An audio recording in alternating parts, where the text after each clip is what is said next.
La Liga reprend ses droits et le champion d'Espagne remet sa couronne en jeu pour la deuxième fois consécutive.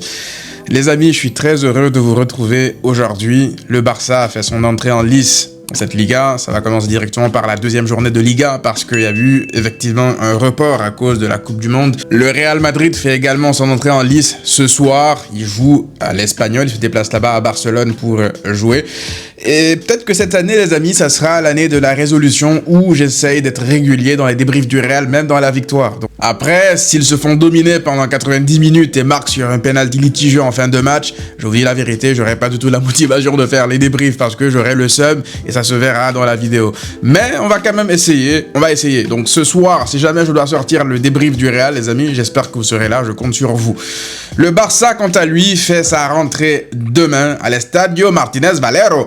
Oui, parce qu'aujourd'hui, ça y est, ça va être la 8e saison qu'on va ouvrir la Liga, le Barça, sur cette chaîne. Il est temps maintenant de passer à l'action espagnole. Oui, c'est comme ça, par favor, hein. On a lancé la chaîne en octobre 2019. Ça commence maintenant à remonter quand même pas mal. Il y en a qui sont abonnés depuis ce moment-là.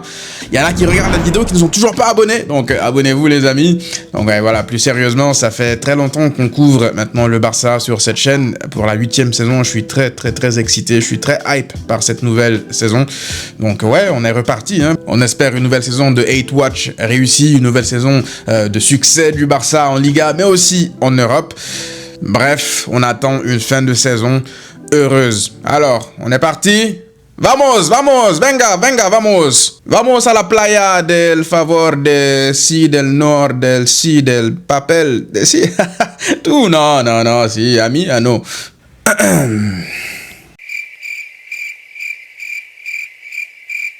Bon, trêve de plaisanterie les amis, on se focus sur le match qui nous attend, qui attend le Barça ce dimanche.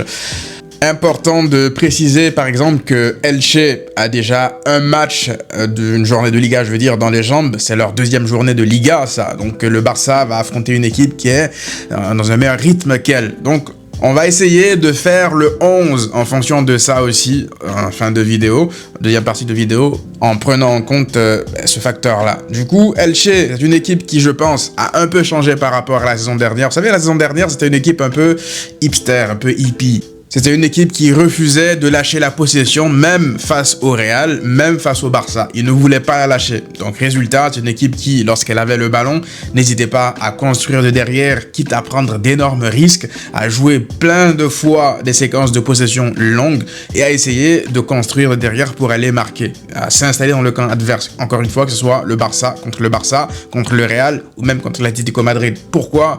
Pour Eder Sarabia. On le connaît, il a été au Barça sous Quique Setién, c'est un mec assez pragmatique qui voulait mourir avec ses idées. Et première partie de saison, Elche, ils étaient pas mal. Deuxième partie de saison, ils se sont quand même pas mal effondrés. Et le Barça les a affrontés la saison dernière et la première partie de saison, c'était au Montjuïc et le Barça avait eu un peu de mal, malgré le score assez intéressant de 3-1, il me semble. Mais dans le jeu, tu sentais que voilà, Elche, il voulait regarder le Barça droit dans les yeux. Et au retour, ça a été un match où le Barça a raté plein d'occasions. Je me rappelle que c'était le Ferran Torres show.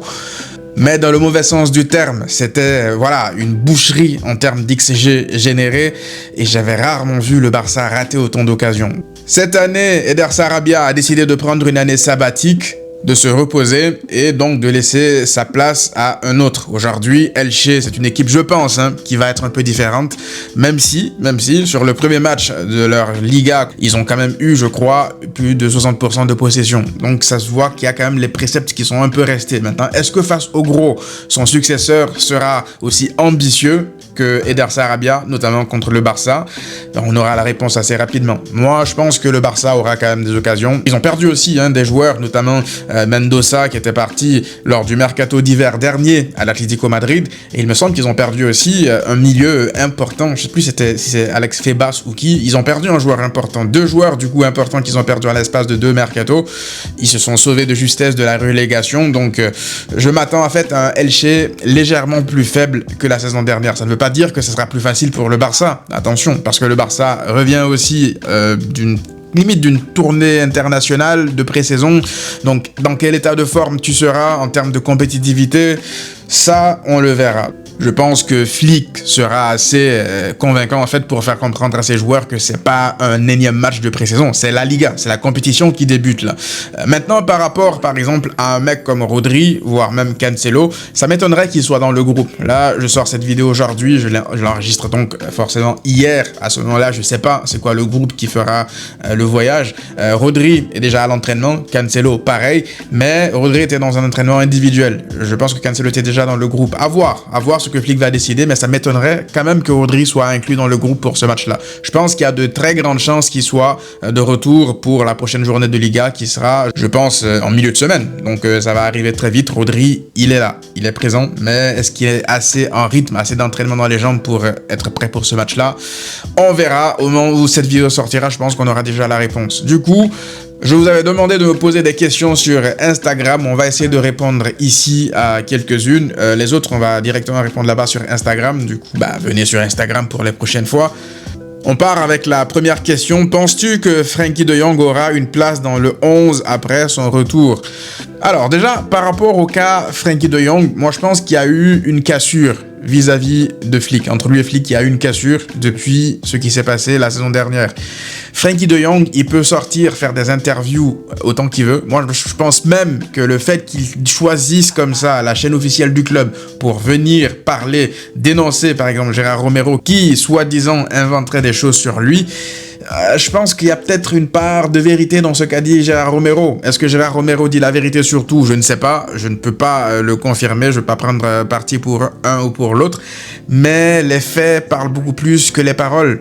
Moi, lorsque je regarde ce qui se passe au Gamper, c'est très significatif, les amis. Parce que Frenkie de Jong, il a beau dire que tout se passe bien entre lui et Flick, que non, ça a raconté des mensonges sur lui et qu'il était disponible, il n'a jamais voulu se préserver pour la Coupe du Monde.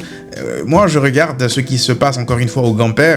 Il y a Frenkie de Jong qui est là, qui est apte, pas à jouer, certes, mais il est là. Moi, lorsque j'ai entendu Flick dire la veille du Gamper qu'il va choisir un nouveau capitaine de manière provisoire, moi, j'étais persuadé en fait que c'est parce que Frenkie de Jong ne pouvait même pas se déplacer tellement la douleur était grande au niveau de son genou. Je pensais qu'il était à la maison, je pensais qu'il était à l'hôpital, mais pas présent pour quand même le Gamper être là dans l'annonce des joueurs. Un an plus tôt, Ter Stegen, qui était pestiféré, vraiment, qui était vu comme, entre guillemets, un cancer, qui n'était pas dans les plans de Flick ni de la direction, lui qui était d'ailleurs en bif avec eux parce qu'il avait refusé de se faire opérer afin de permettre l'enregistrement de Johan Garcia. Malgré tout ça, Ter Stegen a été celui qui a fait le Gamper. Il n'a pas joué le Gamper, mais c'est lui qui a fait quand même le discours du Gamper. En règle générale, c'est le capitaine de l'équipe qui le fait. Donc, lorsque je vois Frenkie de Jong là être présenté lors du Gamper et ne même pas avoir le brassard pour faire le discours du Gamper, moi je pense que c'est plutôt une sanction de Flick parce qu'il n'y a aucune raison pour laquelle Rafinha lui passerait devant comme ça s'il n'y avait pas quelque chose entre lui et Flick. Sa blessure ne lui aurait pas empêché en fait de faire le discours du Gamper. C'est comme ça que je vois les choses. Maintenant, est-ce que c'est une situation définitive? Je ne sais pas. Moi, tout ce que je sais, c'est que Frenkie de Jong, en fait, son histoire avec le Barça commence à prendre une tournure inquiétante. Parce que là, il est blessé pour une longue période. Mais pour répondre un peu à ta question, moi, je pense en fait que malgré tout ce qu'on peut dire de négatif sur lui, sur le fait qu'il n'ait jamais, en gros, confirmé toutes les attentes à 100% sur lui depuis qu'il est arrivé au Barça, on n'a jamais eu réellement le Frenkie de l'Ajax.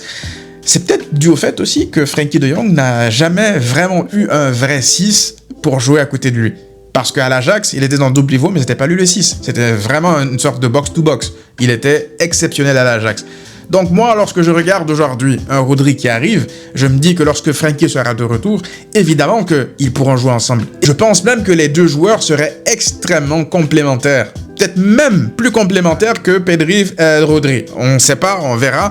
Mais ce que je veux dire par là, c'est que Frenkie de Jong, il a beaucoup plus un profil box-to-box, limite à la Fabian Ruiz, plutôt qu'un profil de contrôleur à la Pedri. Du coup, on ne sait pas. Aujourd'hui, s'il revient, ça sera une arme supplémentaire en deuxième partie de saison, ou au moment où il reviendra, ça sera forcément une plus-value par rapport au milieu de terrain. Parce que Frenkie de Jong, on peut dire tout ce qu'on veut, ça reste un joueur de foot intrinsèquement qui a des qualités exceptionnelles. Moi, je ne l'enterre pas. Je ne sais pas quel sera son avenir au Barça. Aujourd'hui, une chose est sûre, c'est qu'il n'a plus une place de titulaire parce que Rodri est arrivé. et Pedri est indéboulonnable et Frenkie c'est pas un 10. Donc on verra à son retour, je vais pas l'enterrer, mais une chose est sûre, c'est qu'actuellement c'est pas non plus la joie pour lui au Barça. Tout n'est pas rose comme il voulait nous le faire croire dans son interview sur la chaîne du club.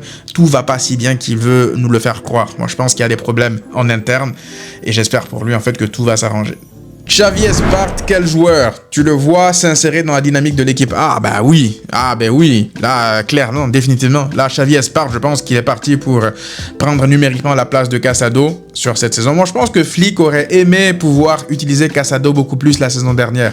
Le problème c'est qu'à chaque fois qu'il a eu besoin de Casado, Casado ne lui a pas vraiment rendu. C'était plus le Casado d'octobre 2025 contre le Real, contre le Bayern. C'était plus le même Casado. Tu voyais un Casado qui avait peur de recevoir les ballons, qui se faisait bouger à chaque fois. C'était plus le même joueur. Donc Flick, je pense qu'il a perdu confiance en Casado. Et lorsque tu vois aujourd'hui Xavi Espart, la pré-saison qu'il fait, même la saison dernière, les caméos qu'il nous montre sur ce poste de latéral droit, tu te dis, ce mec-là, il a quelque chose en plus. Moi, évidemment, je savais qu'il a été formé au poste de milieu de terrain, mais je ne vous mens pas que je ne m'attendais pas non plus à ce qu'il soit aussi confiant, aussi fort, avec autant de personnalité lorsqu'il joue au milieu de terrain. Je ne l'ai pas suivi dans les catégories jeunes, peut-être que d'autres le savaient déjà, mais moi, lorsque je le vois sur cette pré-saison, franchement, il m'épate. Il m'épate. Lorsqu'il joue au milieu de terrain, lorsqu'il jouait comme latéral droit contre Birmingham, j'avais beaucoup aimé. Et là, lorsqu'il joue au milieu de terrain, tu sens en fait que c'est un mec logiciel Masia. Peut-être pas crack, mais quand même un joueur au-dessus du lot. Moi, je pense que c'est un joueur qui aura du temps de jeu cette saison. Il a la posa, il a la qualité technique, l'intelligence de jeu surtout, le QI football. Il a l'agressivité aussi. Donc lorsque j'entendais les comparaisons entre lui et Philippe Lam, comme Flick l'avait même dit, je pense, en conférence de presse, je pense que lorsque tu le regardes jouer, tu vois tout de suite pourquoi ces comparaisons, elles ont lieu. Donc oui, je m'attends à ce qu'il ait du temps de jeu. Casado va vraisemblablement partir. Donc je pense que Xavi Espart aura un temps de jeu sporadique. Il aura des minutes par-ci par-là pour faire souffler les titulaires. Et ça me permet justement de répondre à la prochaine question qui a un peu un lien avec la précédente. Penses-tu que Flick va bien gérer les minutes de Rodri cette saison? Je pense qu'il est obligé. Il est obligé. Parce que Rodri, moi je ne pense pas qu'il soit en mesure de sortir une saison à 55 matchs, 60 matchs. Ça ne sera pas possible. Un mec quand même qui a enchaîné les blessures ces dernières années, il revient tranquillement. Je pense qu'il y a assez de qualité quand même dans cette équipe pour faire des rotations intelligentes. On a parlé tout à l'heure de Xavi Espart, qui peut jouer comme latéral droit, qui peut jouer comme milieu défensif, voire milieu relayeur. Je pense qu'un mec comme Bernal aura beaucoup plus d'importance, de protagonisme cette saison.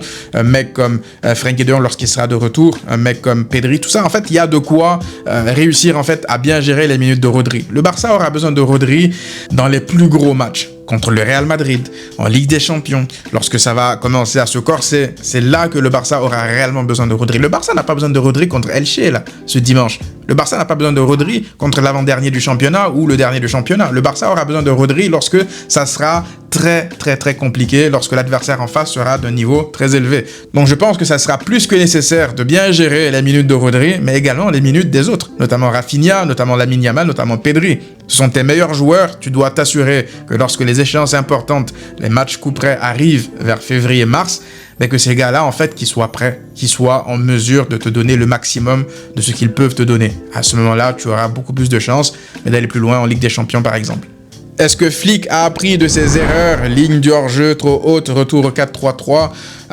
Je sais pas s'il a appris de ses erreurs, mais je suis persuadé, j'en suis même sûr que Flick, en fait, sa ligne haute, il va pas changer, il va pas bouger d'un iota. Sa ligne haute, elle va rester haute. Par contre, je pense que par rapport au piège du hors-jeu, il va essayer de mettre un peu d'eau dans son vin. Pourquoi? Parce que je pense que dès la deuxième partie de saison dernière, après la gifle contre l'Atlético Madrid, après le match contre Girone où tu perds là-bas, on avait vu un Flick qui essayait de faire des ajustements. On avait même entendu dire qu'il y avait eu une réunion entre les joueurs et Flick afin de trouver un équilibre, que chacun fasse un pas vers l'autre, sans non plus abandonner la ligne haute et les préceptes de Flick, mais ne pas constamment jouer le hors-jeu au milieu de terrain. Et honnêtement, à partir de là, jusqu'en fin de saison, on a vu un Barça qui suivait constamment les coureurs, ceux qui partaient dans le dos, qui essayaient de partir derrière la ligne de derrière. Du coup, je pense que Flick va forcément être obligé d'apporter des ajustements à sa tactique, et je pense même que le profil de Rodri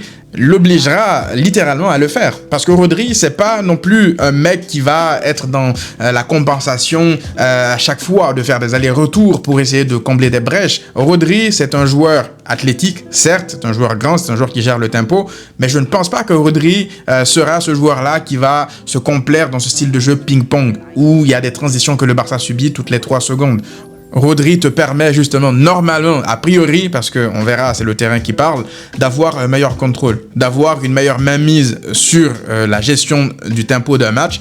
C'est à toi, en fait, de savoir quand accélérer, quand décélérer. Du coup, peut-être que tu seras moins exposé à des contres rapides. Donc, je ne sais pas s'il demandera à Rodri d'être là tout le temps aussi à compenser, mais je pense, en fait, que le Barça aura mieux à gagner, en fait, à se comparer, à faire le parallèle, en fait, avec des équipes comme le PSG, comme le Bayern, qui sont des équipes qui jouent aussi très haut, qui ont des lignes hautes, mais qui ne jouent pas le hors-jeu constamment. Moi, ce qui me rassure un peu, c'est que Rodri, c'est pas comme s'il arrivait dans une équipe où il doit s'adapter. Rodri, c'est un joueur qui a joué sous Pep pendant de longues années. Même l'Espagne, c'est une équipe qui joue très haut. Rodri, c'est un joueur qui a été habitué à jouer très haut quasiment toute sa carrière. Donc, c'est pas quelque chose qui sera dépaysant pour lui. C'est pas de s'adapter. Je pense que ça sera peut-être plus de s'organiser pour mieux exécuter le plan de jeu. De jouer haut, mais de jouer haut de manière intelligente. Un peu comme l'Espagne. Donc, je pense qu'il y aura une sorte de juste milieu à trouver pour Flick, pour adapter justement sa formation par rapport à Rodri, par rapport à tous ses joueurs, en fait. Donc, les premiers matchs de la saison compétitifs nous donneront, je pense, une bonne réponse, une bonne idée par rapport aux intentions de Flick. Ne serait-il pas idéal de repositionner Rafinha, Rafi Coco Jojo au poste d'avant-centre comme Ousmane Dembélé? Mais moi, je regarde en fait cet effectif du Barça, notamment en attaque. Je pense que le joueur qui est vraiment en mesure de faire ce que Dembélé fait avec le Paris Saint-Germain, c'est Rafinha. Naturellement, ça serait Rafinha. Alors forcément, Rafinha n'a pas la qualité de dribble dans les petits espaces de Dembélé. Ça, c'est quelque chose qui, quand même, facilite beaucoup les choses pour Dembélé. Mais Rafinha, par ses déplacements, par son intelligence de jeu, par son volume de jeu, par ses appels, est un joueur qui est capable tout à fait de jouer là, dans cette zone axiale, mais pas non plus d'être là comme un plot, d'être partout. Ouais, Dembélé, parfois, il se retrouve à droite, parfois dans l'axe, parfois même à gauche. Rafinha est capable de le faire. Rafinha est capable de répéter les efforts, il est capable de proposer des solutions à ses partenaires partout sur le terrain. On l'a vu la dernière fois contre, il me semble, le FC Bâle, lorsqu'il a joué là en faux neuf, il revenait même chercher les ballons au milieu de terrain pour apporter du surnombre. Donc Rafinha est un joueur très intelligent, donc je pense qu'il peut parfaitement s'adapter à ce poste-là. Après, c'est difficile de savoir quelles sont les intentions de Flick par rapport à ça, par rapport à celui qui va occuper ce poste de numéro 9, parce qu'on a vu pas mal d'expérimentation. On a vu Hamza à ce poste-là, on a vu Rafinha, on a vu Gordon la dernière fois à ce poste-là en fin de match contre Al Ahly. Et puis, ouais, donc je sais pas, mais je pense que oui, Rafinha, pour répondre à ta question, Rafinha serait parfaitement en mesure d'occuper ce poste-là. Temps de jeu pour Hamza Abdelkarim, selon toi? Alors, moi je pense que Hamza, il a gagné le droit de rester en équipe première déjà, parce que cette pré-saison c'était aussi un peu l'occasion pour Flick de savoir est-ce qu'il retourne avec le Barça Athlétique pour s'aguerrir ou bien est-ce qu'il reste avec nous. Mais déjà le fait qu'il soit allé en Coupe du Monde, je pense que ça a eu une vraie incidence sur la suite de sa carrière, pour l'instant en tout cas au Barça. Parce que Flick a dû voir ça, se dire ah ok, ce gamin-là c'est un neuf, c'est un jeune joueur qui est prometteur, et il a déjà des minutes en Coupe du Monde. Jouer une Coupe du Monde, c'est très très très important pour un jeune joueur. Donc Flick a dû se dire, il doit avoir quelque chose en plus, je vais le tester durant cette pré-saison. Il l'a testé, et Hamza Abdelkarim a été buteur sur absolument toutes les rencontres du Barça durant la pré-saison. Donc lorsque je vois Hamza Abdelkarim avoir un tel protagonisme aux yeux de Flick, je me dis en fait qu'il aura un temps de jeu conséquent. Et c'est la raison d'ailleurs pour laquelle je vous dis que si jamais le Barça n'arrive pas à faire un top 9 comme Julián Alvarez ou Lautaro Martinez, ça sera, moi je pense, très compliqué pour Lautaro. Je ne vois pas l'Inter céder son capitaine et meilleur joueur à un jour de la reprise de la Serie A. Ça ne sert pas à grand chose en fait de balancer de l'argent sur des joueurs mid ou en tout cas sur des paris. Je pense qu'il faut donner sa chance à Hamza Abdelkarim. Moi je pense que l'attaque du Barça, là beaucoup de gens stressent en se disant t'as pas ce 9 là pour te planter des buts. Le PSG a ce 9 là pour te planter des buts. L'Espagne a ce 9 là pour te planter des buts. Il me semble que Oyarzabal n'a mis qu'un seul but durant la Coupe du Monde, voire 2, je sais plus, ou 3, peut-être 3 à la limite. Mais c'est pas non plus un 9 référencé, un 9 de surface qui est là pour planter 40 buts la saison, Oyarzabal. C'est pareil pour le Paris Saint-Germain, ils n'ont pas ce mec-là. Donc, lorsque tu te sépares de Ferran Torres et de Lewandowski, les buts, tu peux les répartir maintenant, à partir de maintenant. De toute façon, c'est pas comme si ces gars-là te plantaient à eux seuls 50 buts, 40 buts chacun durant la saison. Ferran Torres, il a mis 16 buts en Liga. Mais combien de ratés il a eu durant la saison? Lewandowski, il a eu, je crois, 13 ou 12 buts, 14 buts en Liga. Mais c'est pas non plus une perte, je veux dire, énorme. C'est pas comme si t'as perdu ces mecs-là, il te faut remplacer leurs 100 buts saison. Non, c'est des mecs qui étaient déjà sur le déclin par rapport à Lewandowski et des mecs qui n'étaient pas au rendez-vous dans les grands matchs pour Ferran Torres. Donc, faut juste se réorganiser. T'as une profondeur d'attaque très intéressante parce que là, on a tendance à oublier que Adeyemi, Gordon, même Olmo peuvent tous jouer aussi à ce poste-là de numéro 9. Donc, moi, je pense que Hamza, il aura du temps de jeu. Faudra lui faire confiance parce qu'il a quelque chose en plus. Moi, vous savez, je vous dis même la vérité, je vous dis ce que je pense. Si jamais Hamza Abdelkarim, il est constamment servi par les attaquants, par les ailiers, par les milieux du Barça, c'est un gamin qui peut te faire une saison à minimum 15 buts en Liga.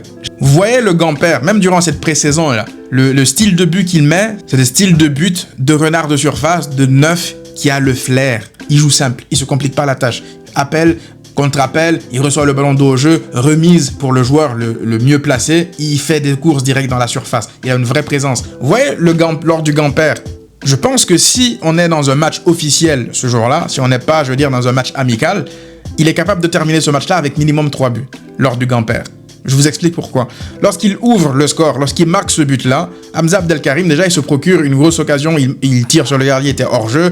Il était quand même assez présent dans la surface de réparation. Il était alimenté, d'accord?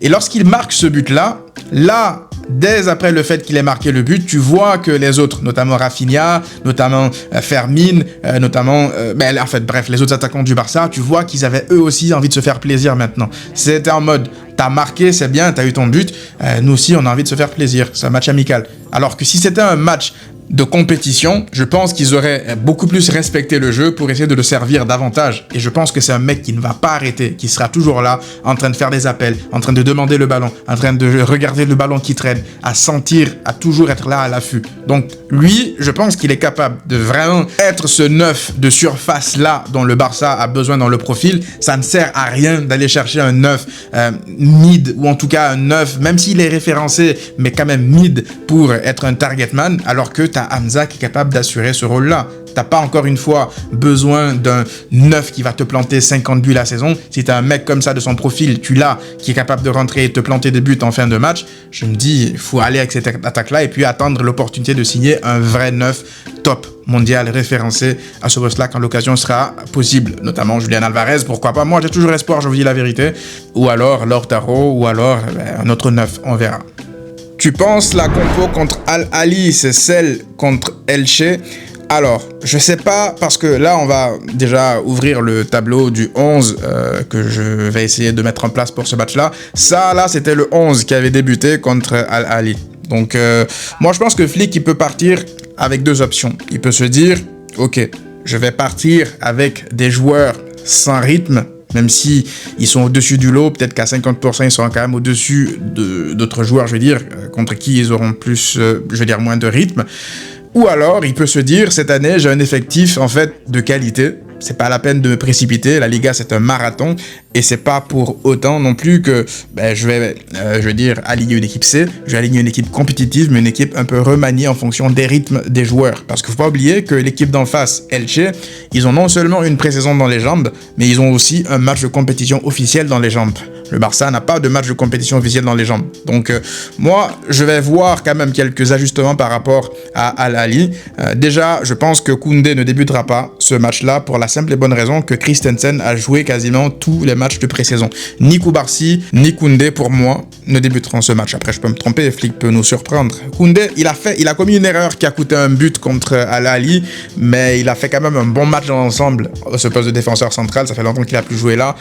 Donc, je pense que Flick a été assez clair. Je pense que Koundé, cette saison, il ne sera pas latéral, il sera défenseur central. Il pourra évidemment dépanner en tant que latéral lorsque Eric devra être remplacé. Eric Garcia, lui, pour le coup, il n'a pas beaucoup joué en Coupe du Monde, donc il est arrivé frais. Il est arrivé beaucoup plus tôt d'ailleurs, lors de la reprise de l'entraînement. Et il a débuté contre Al-Ahly. Je pense qu'il partira de nouveau titulaire à gauche. Gérard Martin, Baldé, je pense que ça ne bougera pas. Maintenant, le milieu. Ça, c'était le milieu effectivement qui avait débuté contre Al Ahly. Maintenant, il ne faut pas oublier qu'en fin de match, on a eu un milieu Gavi, Pedri, Olmo. On a eu un milieu comme ça vers la fin de match. Donc, on peut se demander en fait si ils sont assez en rythme pour débuter un match pareil. Moi, je ne pense pas. Gavi n'a joué, je crois, que 20 minutes. Pedri n'a joué que 15 minutes. Donc, est-ce que quand même tu te dis que Flick va être assez, entre guillemets, ambitieux, courageux pour aligner le même 11 que contre Al Ahly, en sachant que Bernal, Espart et Fermin ont beaucoup joué durant cette pré-saison, et le titulaire contre Al Ahly, je sais pas. Est-ce que c'est du courage? Est-ce que c'est de la confiance envers ses remplaçants? Est-ce que c'est autre chose? Mais il faut oublier, c'est le début de la Liga. Moi, je trouve que c'est un milieu qui peut être un peu trop expérimental pour une compétition. Pour une pré-saison, on s'en fout. Ça peut passer, on peut même kiffer de les voir.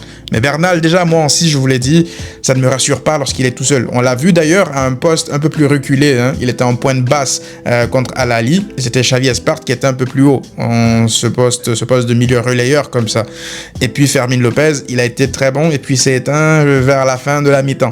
Bref, je pense que Flick pourrait oser le faire, même si je pense qu'il est quand même capable de se dire « Attends, Espart, quand même, titulaire, première journée de Liga, c'est un peu too much. » Il peut peut-être se dire que Gavi est revenu un peu plus tôt que Pedri et lancer Gavi à côté de Bernal. Avoir un double pivot, Gavi-Bernal comme ça, et avoir Fermin Lopez comme ça aussi à la pointe haute. En sachant que Olmo revient bien. Il n'a pas énormément de minutes, lui non plus, depuis le retour de la trêve. Donc, Fermin revient de blessure, mais il enchaîne quand même pas mal. Ça se jouera entre Fermin et Olmo. Je pense que ça, c'est du kiff-kiff. Hein. Que ce soit Fermin ou Olmo, je pense que Flick décidera. On le saura le jour du match. Mais si je suis mon intuition, je me dis que Flick, s'il va jusqu'à mettre Xavi Espart comme ça, titulaire... En fait, c'est pas tant le fait de mettre Xavi Espart titulaire le problème. C'est le fait de l'associer à Bernal, qui lui non plus n'est pas un taulier. C'est un peu ça le risque face à une équipe comme Elche, même si c'est une équipe qui a frôlé la relégation la saison dernière, ça reste une équipe de première division. C'est ton ouverture de championnat. Donc attention quand même à ne pas avoir un excès de confiance et regarder les adversaires de trop haut. Même si Rodri n'est pas là, il faut quand même aligner quelque chose d'un peu, entre guillemets, solide, quoi, un peu tangible, parce que là, on ne sait pas ce que ça peut donner Xavi Espart Bernal en compétition officielle. Du coup, ça ne m'étonnerait pas en fait que Gavi, qui lui est revenu plus tôt que Pedri, à l'entraînement, je veux dire, lui débute à côté de Bernal, ça te donne une sorte de sécurité aussi. On pourrait même voir Gavi comme 6 et puis Bernal comme milieu relayeur box-to-box, avec Fermin un peu plus haut. Pour l'attaque, je vous dis la vérité, je pense que ça pourrait être l'attaque qui a débuté le Gamper qui va débuter contre Al Ahly. Parce que je pense que c'est une attaque qui peut déjà être très solide, avec Lamine à droite, avec Rafinha à gauche, et puis Hamza comme point de fixation dans l'axe. Alors, il y a déjà quelques débats par rapport à la forme physique de Lamine Yamal. Il n'est pas revenu à son meilleur niveau. C'est vrai, depuis la Coupe du Monde, on n'a pas retrouvé le Lamine Yamal explosif qu'on aime tous voir. Mais je pense que ça reviendra petit à petit. Même moi, j'ai eu en fait ce doute-là dans ma tête de me dire, surtout avec la rentrée de Adeyemi la dernière fois au Gamper et son match contre le FC Bâle, il monte en puissance, il est en rythme. Lui, pour le coup, il est vraiment en rythme. Adeyemi, il est prêt.